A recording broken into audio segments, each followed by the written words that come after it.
If you live in the United States, then you have absolutely had trouble getting a company to cancel a service that you're paying for. I guarantee that it has happened. And since absolutely everyone I know hates the number of hoops that companies make you jump through in order to cancel things like this, it seems like a no-brainer that that would be illegal. And so the FTC did just that. They made it illegal to do this. This was called the click to cancel law, and it basically said it had to be as easy to cancel subscriptions as it was to sign up for them. And basically everyone was happy about this, except that just a few days before this law was supposed to take effect, or about 2 days ago, a judge blocked it. Reuters starts us off today.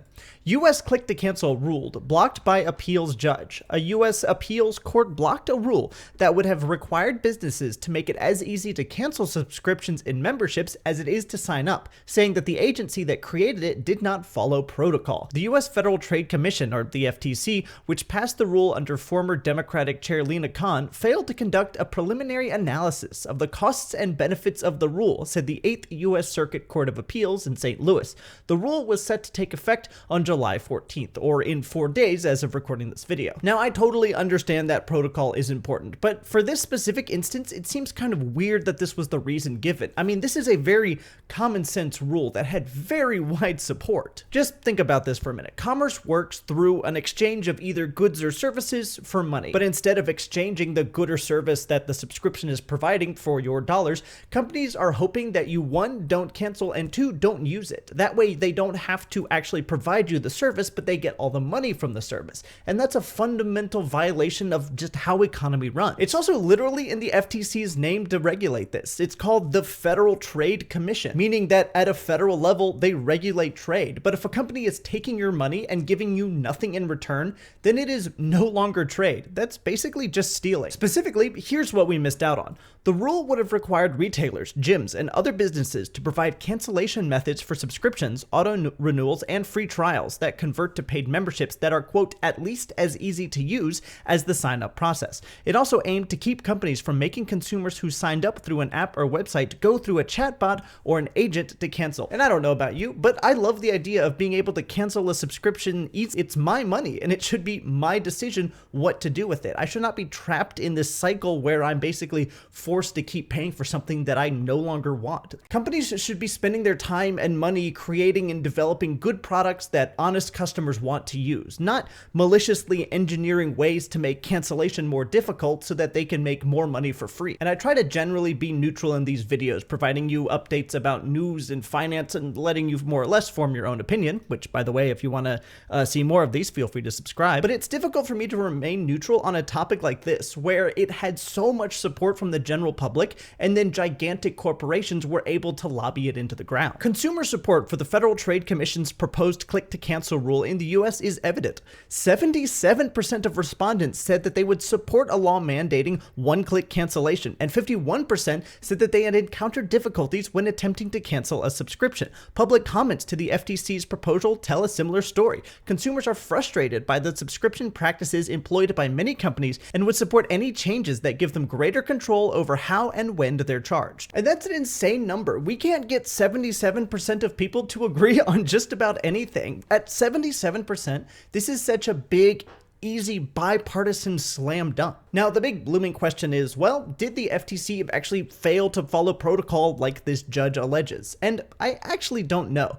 But what I do know is that the only reason that this was blocked is because of a bunch of huge mega corporations all banding together to try and get it struck down through lawsuits, because they stand to lose hundreds of millions of dollars off of people being able to more easily cancel their subscriptions. The Verge talks more about this. And yes, the groups opposing it represent exactly the names you'd expect, it being, of course, the law, with member companies who profit from subscriptions that are easy to start and harder to stop. The NCTA, Internet and Television Association, represents service providers like Comcast, Charter, Cox, and entertainment studios like Disney, AMC, Paramount, and Warner Bros. Discovery. The IAB's 700 members include almost any company connected to advertising, with Google, Netflix, Amazon, Meta, Vizio, and NFL among its board members, while the ESA covers home security giants like ADT. This is not an instance of egregious overstepping of authority or a government trying to ram through some anti-competitive legislation that actively harms consumers or companies. This is a story of big companies throwing around their trillions of dollars in power to try and make sure customers are forced to give them money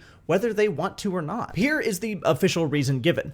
The group's lawyers argued that the FTC is trying to regulate consumer contracts for all companies in all industries across all sectors of the economy by attempting to forbid businesses from making customers cancel services using a method that differs from how they signed up. But this reasoning isn't even that good. Here it says regulate consumer contracts for all companies in all industries across all sectors of the economy. Well, one, that's not even that true. It's not trying to regulate everybody or everything all at once. It's only regulating companies that charge subscription services to consumers. But this is also a bad argument because the government kind of already does this. Part of the government's job, and specifically the FTC, is to regulate contracts and make sure that they're not in violation of other laws. You, for example, can't sign a contract that requires you to do any illegal acts. You can't sign a contract that signs away fundamental rights you have, like a right to a minimum wage or anti-discrimination laws or your right to workers' compensation. You also can't sign a contract that waives bankruptcy rights for you. This argument they're making that the FTC isn't allowed to regulate consumer contracts is absurd because it happens all the time. And that's actually a good thing. We want this to be the case where there's some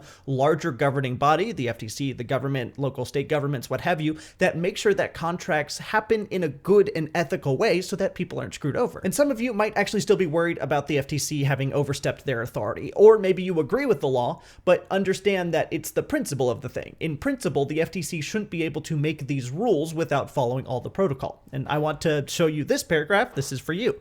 But in a unanimous ruling by a 3-judge panel for the 8th Circuit, the court found that the FTC under former Democratic Chair Lina Khan erred so gravely in its rollout of the rule that it needs to be thrown out altogether. Quote, "While we certainly do not endorse the use of unfair and deceptive practices in negative option marketing, the procedural deficiencies of the Commission's rulemaking process are fatal here," the court wrote. "Even though parts of the rule were technically salvageable," the court continued, "vacating the entire rule is appropriate, quote, because of the prejudices suffered by petitioners," which is the companies that said this will hurt us, "as a result of the Commission's procedural error." So the court is saying that they certainly do not endorse the use of unfair and deceptive practices, but then it throws out the entirety of a law over this technicality. And it's only after a bunch of mega corporations came out of the woodworks to sue, hoping this specific thing would happen. This is like me saying I don't support shoplifting, but then I ban stores from putting in security cameras to stop shoplifting, or stop stores from being able to ban known shoplifters. Like, sure, I might say that I'm opposed to shoplifting, but I'm making it really, really difficult for people to actually believe that I'm opposed to shoplifting through the things that I'm actually doing. And look, I get it. I am not a huge fan of government regulation,